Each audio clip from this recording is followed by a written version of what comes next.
محترم مولانا مفتی ولی حسن یہاں مہمان تھے، ان کو تذکرہ کیا تو انہوں نے کہا آج رات کو میں آتا ہوں، میں بھی ساتھ چلتا ہوں۔ پختونوں کی دعا بڑی اچھی ہوتی ہے، اور رزق کا صحیح شکر۔ دیکھو فقیر ہے، حالانکہ ٹونک کے آدمی تھے، فرمایا پختون جو کھانا کھانے کے بعد دعا کے کرتے ہیں بہت دل سے کرتے ہیں، اور یہ عادت عربوں کی بھی ہے، اب بھی ہے۔ وہاں عرب بڑی بڑی دعا، شیخ ادعو لنا، شیخ الدعاء لنا بالخیر لنا وللاولاد ولہؤلاء الاشغال واللہ،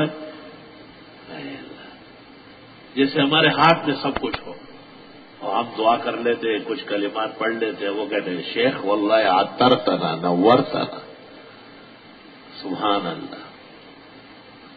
دعاؤں سے مت زیادہ کراہیت کرو۔